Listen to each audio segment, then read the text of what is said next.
A military announcement from Yemen suddenly caught the regional spotlight. For the first time, a long-range ballistic missile Ash-Shaitan 2 was unveiled to the public. The announcement comes just days after military maneuvers in the Red Sea, one of the world's most vital trade routes.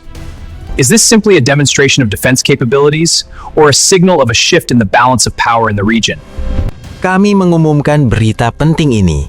Sumber militer Yaman mengungkap untuk pertama kalinya sebuah rudal balistik Yaman jarak jauh terbaru bernama Ash-Shaitan 2. Sebagaimana tercantum dalam pernyataan resmi yang dikeluarkan oleh Angkatan Bersenjata Yaman.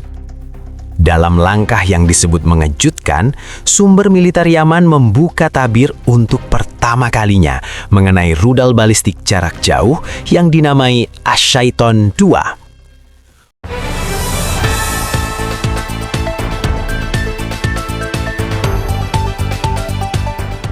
Pengumuman tersebut datang tidak lama setelah latihan militer Israel di kawasan Laut Merah. Latihan itu melibatkan unsur angkatan laut dan udara dengan dukungan Amerika Serikat. Sejumlah analis menilai momentum waktu pengungkapan ini bukanlah kebetulan. Menurut pernyataan militer resmi tersebut, rudal ini memiliki kemampuan destruktif yang sangat besar dan jangkauan hingga ribuan kilometer, serta kemampuan canggih untuk menembus sistem pertahanan udara modern. Angkatan Bersenjata Yaman menegaskan bahwa pengungkapan rudal ini merupakan bagian dari perluasan strategi deterrence, daya tangkal, dan kesiapan mereka menghadapi ancaman terhadap Yaman maupun kawasan. Pengumuman tersebut datang tidak lama setelah latihan militer Israel di kawasan Laut Merah. Latihan itu melibatkan unsur angkatan laut dan udara dengan dukungan Amerika Serikat. Sejumlah analis menilai momentum waktu pengungkapan ini bukanlah kebetulan. Laut Merah sendiri memiliki nilai strategis yang sangat tinggi. Jalur ini menjadi penghubung utama antara Asia, Timur Tengah, dan Eropa. Sebagian besar distribusi energi global, termasuk minyak dan gas, melewati perairan ini. Karena itu, setiap perkembangan militer di kawasan tersebut selalu mendapat perhatian serius dari komunitas internasional. Menurut para pengamat, Yaman ingin mengirim pesan tegas bahwa mereka memiliki senjata strategis yang mampu mengubah keseimbangan konfrontasi. Jika kedaulatan atau kepentingannya diserang, menurut pernyataan Yaman, Ash-Shaitan 2 mampu menghantam target jauh di dalam wilayah kawasan dengan presisi tinggi. Hal ini memicu gelombang kekhawatiran regional dan internasional, terutama karena Laut Merah merupakan salah satu jalur pelayaran perdagangan dan distribusi minyak terpenting di dunia. Para analis menilai kemunculan rudal ini menandai masuknya kawasan ke fase baru keseimbangan militer, yang dapat mendorong kekuatan regional dan global meninjau ulang pendekatan mereka terhadap isu Yaman. Sana'a menegaskan dalam pernyataannya bahwa angkatan bersenjata siap menghadapi segala bentuk konfrontasi dan respons akan sebanding dengan tingkat ancaman yang ada. Pernyataan itu menambahkan bahwa kepemilikan kemampuan strategis tersebut tidak ditujukan kepada pihak tertentu, melainkan sebagai jaminan nyata untuk mencegah agresi potensial.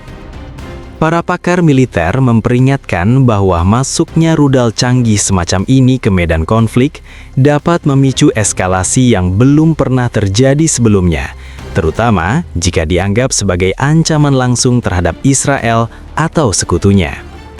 Sementara itu, pihak lain menilai pengumuman ini mencerminkan meningkatnya kepercayaan diri Sana'a dalam membentuk keseimbangan baru setelah bertahun-tahun konflik militer.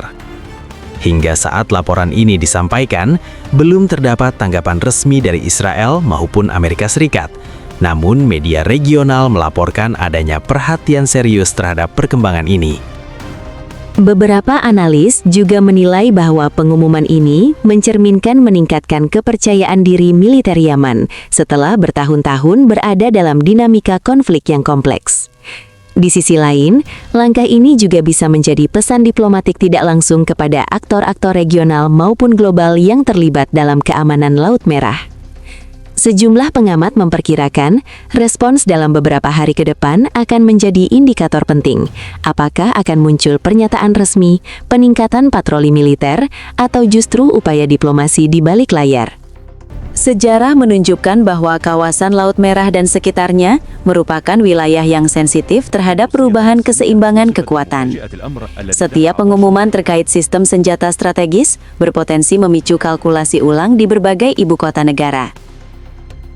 Ada beberapa kemungkinan dampak dari perkembangan ini. Pertama, peningkatan kewaspadaan militer di kawasan. Kedua, penguatan kerjasama keamanan antar sekutu regional. Ketiga, kemungkinan munculnya jalur komunikasi diplomatik untuk meredam eskalasi. Di sisi lain, sebagian analis menilai bahwa langkah ini bisa menjadi bagian dari strategi deterrence, yaitu upaya menunjukkan kemampuan agar pihak lain berpikir dua kali sebelum mengambil tindakan. Yang menjadi perhatian utama dunia internasional adalah stabilitas jalur perdagangan global. Gangguan sekecil apapun di Laut Merah dapat berdampak pada harga energi dan rantai pasok internasional. Karena itu, banyak pihak berharap dinamika ini tidak berkembang menjadi konfrontasi terbuka. Perkembangan ini menegaskan bahwa dinamika keamanan di kawasan masih terus bergerak dan penuh ketidakpastian. Apakah pengumuman ini akan diikuti langkah konkret di lapangan? Ataukah hanya menjadi bagian dari pesan strategis dalam peta geopolitik yang lebih luas? Waktu akan menjawab. Yang jelas, setiap perubahan keseimbangan kekuatan di Laut Merah selalu menjadi perhatian dunia. Kami akan terus memantau perkembangan situasi dan menghadirkan pembaruan terbaru untuk Anda. Jika Anda ingin mendapatkan analisis dan laporan mendalam seputar geopolitik dan keamanan internasional, jangan lupa untuk like, subscribe, dan aktifkan notifikasi lonceng agar tidak ketinggalan informasi penting berikutnya. Tuliskan pendapat Anda di kolom komentar. Bagaimana menurut Anda dampak perkembangan ini terhadap stabilitas kawasan?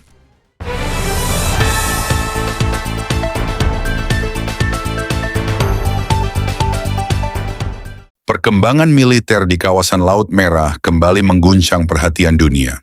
Nama-nama baru muncul, kekuatan baru diumumkan, strategi deterrence ditegaskan. Namun di tengah suara rudal dan latihan militer, ada satu pertanyaan rohani yang jauh lebih dalam. Di mana kita menaruh rasa aman? Alkitab sudah lama berbicara tentang zaman ketika bangsa bangkit melawan bangsa. Kamu akan mendengar deru perang atau kabar-kabar tentang perang. Cobalah kamu jangan gelisah. Matius 24 ayat 6. Yesus tidak mengatakan perang tidak akan terjadi. Ia berkata, jangan gelisah. Mengapa? Karena anak-anak Tuhan tidak hidup berdasarkan berita dunia, tetapi berdasarkan kedaulatan Allah. Setiap bangsa ingin memiliki daya tangkal. Setiap negara ingin menunjukkan kekuatan. Namun firman Tuhan berkata, ada yang memegahkan kereta dan ada yang memegahkan kuda, tetapi kita bermegah dalam nama Tuhan Allah kita. Mazmur 20 ayat 8. Kereta perang zaman dulu adalah simbol teknologi militer paling canggih. Hari ini mungkin itu rudal, sistem pertahanan udara, atau kapal induk. Tetapi Daud berkata, bukan itu sumber kemenangan kita. Kekuatan dunia bisa mengintimidasi, tetapi kuasa Tuhan memberi damai yang tidak terguncangkan. Sejarah menunjukkan kawasan seperti Laut Merah selalu sensitif. Perdagangan global bergantung padanya. Ekonomi dunia bisa terpengaruh oleh satu ketegangan kecil. Namun firman Tuhan mengingatkan, Allah itu bagi kita tempat perlindungan dan kekuatan. Sebagai penolong dalam kesesakan sangat terbukti. Mazmur 46 ayat 2. Perhatikan kalimatnya, sangat terbukti. Bukan teori, bukan janji kosong, tetapi pengalaman nyata sepanjang sejarah umat Tuhan. Ketika bangsa-bangsa mengumumkan senjata strategis, kita diingatkan akan satu kebenaran. Tidak ada sistem pertahanan yang bisa menahan kehendak Tuhan. Tidak ada strategi militer yang melampaui rencananya. Tuhan menggagalkan rencana bangsa-bangsa. Ia meniadakan rancangan suku-suku bangsa.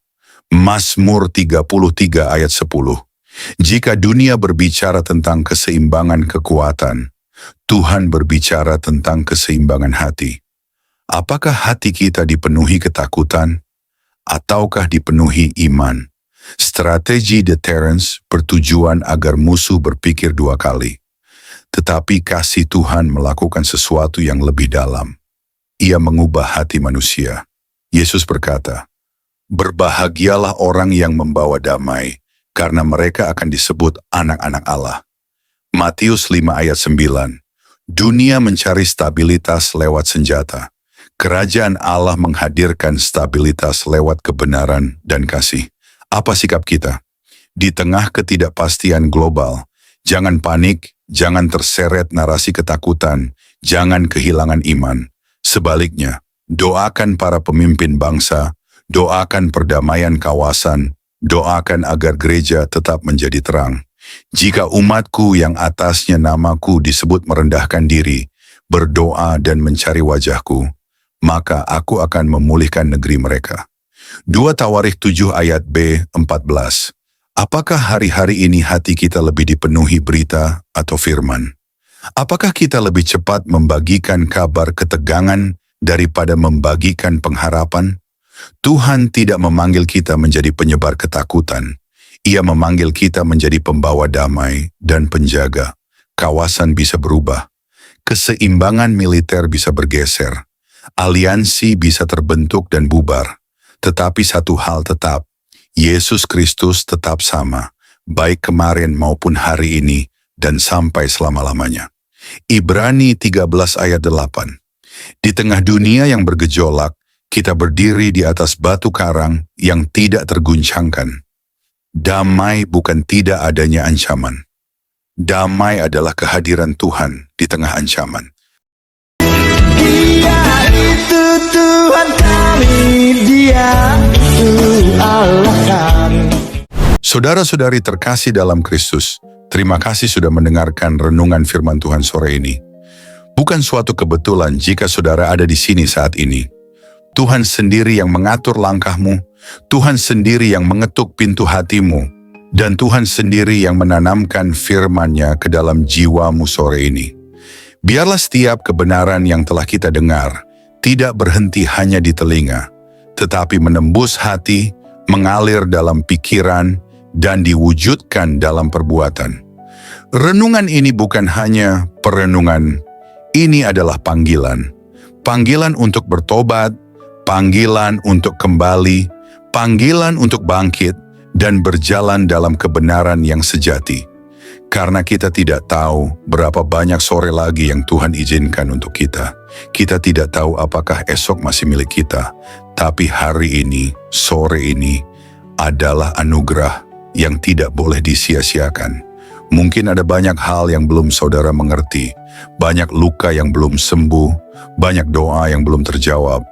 Tapi percayalah, Tuhan tidak pernah tutup telinga terhadap jeritan jiwa yang jujur, dan tidak pernah tutup mata terhadap air mata yang jatuh dalam diam. Tinggallah dalam kasih-Nya, berjalanlah dalam terang-Nya, dan peliharalah imanmu sampai akhir. Sore ini mungkin telah berakhir, tetapi firman yang telah tertanam dalam hati kita, biarlah itu terus tumbuh, menguatkan, menyucikan, dan membentuk kita menjadi serupa dengan Kristus. Bukan hanya hari ini, tapi sampai hari di mana kita bertemu muka dengan Dia yang kita imani. Jangan lelah melakukan yang baik. Jangan menyerah meski badai belum reda. Tetaplah percaya bahwa Tuhan tidak pernah melepaskan tangan-Nya dari orang-orang yang berharap kepadanya. Sampai jumpa di renungan firman Tuhan berikutnya. Tetap setia, tetap menyala dalam kasih, dan tetap berjalan bersama Sang Gembala Agung, Yesus Kristus yang hidup dan akan datang kembali. Tuhan Yesus memberkati saudara semua. Mari kita berdoa. Terima kasih Tuhan Yesus. Terima kasih untuk sore yang penuh anugerah ini. Untuk setiap napas yang masih Kau izinkan berhembus dalam tubuh kami. Untuk setiap detik yang Engkau beri, agar kami bisa duduk diam di hadapan-Mu, mendengarkan suara-Mu melalui firman yang hidup, yang menusuk hati, yang mengguncang jiwa, namun juga mengobati luka dan mengangkat kami dari kejatuhan. Tuhan Yesus, sore ini kami datang bukan hanya membawa telinga kami, tapi membawa seluruh keberadaan kami ke hadapan tahta kasih-Mu. Kami datang dengan hati yang kadang kotor, pikiran yang sering goyah, dan semangat yang mulai padam. Tapi firman-Mu sore ini membangkitkan kami kembali. Engkau berbicara bukan hanya lewat huruf dan kata, tapi lewat roh yang menghidupkan. Kami tahu Tuhan, seringkali kami mengabaikan suara-Mu. Kami terlalu sibuk dengan dunia, terlalu sibuk mengejar yang fana, hingga lupa bahwa Engkaulah sumber kehidupan sejati. Namun hari ini kami diingatkan lagi, bahwa tak ada satu pun dalam dunia ini yang lebih berharga dari hadirat-Mu. Engkaulah mutiara yang mahal, harta terpendam yang layak kami tinggalkan segalanya demi mendapatkannya. Ajari kami untuk mencintai-Mu lebih dari segala yang kami miliki. Terima kasih karena firman-Mu menegur kami, bukan untuk menghancurkan, tetapi untuk membentuk. Karena Engkau tidak membiarkan kami larut dalam jalan yang salah, namun menuntun kami kembali ke jalan yang sempit, jalan salib, jalan pengorbanan, jalan kebenaran. Tuhan Yesus, sore ini kami mengangkat tangan dan hati kami kepadamu. Segala yang telah kami dengar, biarlah tidak hanya tinggal dalam pikiran. Tanamkan itu dalam hati kami yang paling dalam. Ubah kami mulai dari dalam, jadikan kami pelaku firman, bukan hanya pendengar setia. Berikan kami hati yang lembut, hati yang sanggup menerima koreksi, dan tidak lari dari cahaya-Mu saat dosa kami disingkapkan. Ajari kami mencintai kebenaran, meski kebenaran itu menyakitkan. Ajari kami berjalan dalam kasih, meski dunia membalas dengan kebencian. Tuhan, jadikan kami terang di tengah kegelapan, garam di tengah kebusukan dunia ini. Dan ketika nanti malam datang, dan kesunyian menggantikan keramaian, biarlah firman-Mu terus bergema dalam hati kami. Biarlah suara-Mu lebih nyaring dari hiruk-pikuk dunia. Dan ketika kami tidur malam nanti, biarlah kami tidur dalam pelukan kasih-Mu. Dengan hati yang sudah dipulihkan, jiwa yang sudah disegarkan, dan semangat yang kembali menyala untuk berjalan bersama-Mu besok pagi. Tuhan, kami tahu hari-hari ini tidak mudah. Kami hidup di zaman yang gelap, di zaman di mana kebenaran dikompromikan, iman diperjualbelikan, dan kasih menjadi dingin. Tapi kami mohon, jangan biarkan hati kami menjadi seperti dunia. Teguhkan kami, tanamkan keberanian dalam jiwa kami. Berikan kami api dari surga yang tidak padam, untuk tetap setia sampai akhir. Kami tahu jalan sempit itu tidak mudah, tapi kami tahu Engkau menyertai setiap langkah yang kami ambil. Meskipun air mata kami jatuh, Engkau mengumpulkannya dalam kirbat-Mu. Meskipun kami berjalan dalam lembah kelam, Engkau tetap setia menggandeng tangan kami. Kami tidak sendiri, kami tidak ditinggalkan. Berkati setiap orang yang mendengar renungan sore ini, dimanapun mereka berada, apapun pergumulan mereka, biarlah kasih-Mu menjamah dan menjawab mereka satu persatu. Angkat yang tertunduk, pulihkan yang remuk, dan kuatkan yang nyaris menyerah. Sore ini, kami pulang dari hadapan firman-Mu, bukan sebagai orang yang sama, tapi sebagai orang yang telah disentuh surga. Kami pulang dengan damai, kami pulang dengan harapan baru, kami pulang dengan keyakinan bahwa Engkau tetap berdaulat di atas segala hal yang tidak kami mengerti. Dan jika malam ini adalah malam terakhir kami di dunia ini, biarlah kami ditemukan tetap setia, tetap percaya, dan tetap memandang wajah-Mu. Kami rindu saat Engkau datang kembali, Tuhan. Kami rindu melihat langit terbelah, malaikat meniup sangkakala, dan Engkau turun dengan kemuliaan. Jadikan kami mempelai yang siap. Jadikan kami gereja yang berjaga-jaga. Jadikan kami umat yang tidak tertidur. Kami tidak ingin Engkau datang tiba-tiba, dan kami masih bermain-main dengan dunia. Bangunkan kami, Tuhan. Sadarkan kami. Segarkan kami. Dan kuduskan kami hari demi hari. Terima kasih Tuhan Yesus. Segala pujian hanya bagi-Mu, segala kemuliaan hanya bagi nama-Mu, dan segala hidup kami hanya bagi kehendak-Mu. Dalam nama Tuhan Yesus Kristus, Tuhan yang hidup, Tuhan yang akan datang kembali, kami menutup renungan sore ini dengan penuh syukur dan kerendahan hati. Amin. Mari kita berdoa Bapa kami. Bapa kami yang di sorga, dikuduskanlah namamu. Datanglah kerajaanmu, jadilah kehendakmu, di bumi seperti di sorga. Berikanlah kami pada hari ini makanan kami yang secukupnya. Dan ampunilah kami akan kesalahan kami, seperti kami juga mengampuni orang yang bersalah kepada kami. Dan janganlah membawa kami ke dalam pencobaan, tetapi lepaskanlah kami daripada yang jahat. Karena Engkaulah yang mempunyai kerajaan dan kuasa dan kemuliaan sampai selama-lamanya. Amin.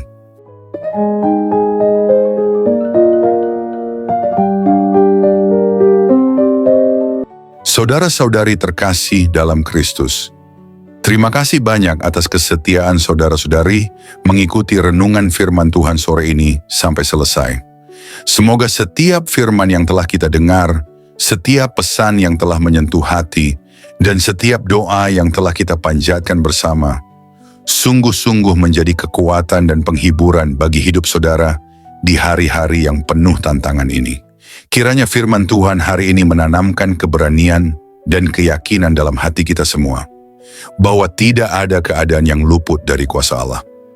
Dalam kegelapan dunia yang semakin pekat, marilah kita tetap menjadi terang yang memancarkan kasih, kebenaran, dan pengharapan yang hanya datang dari Tuhan.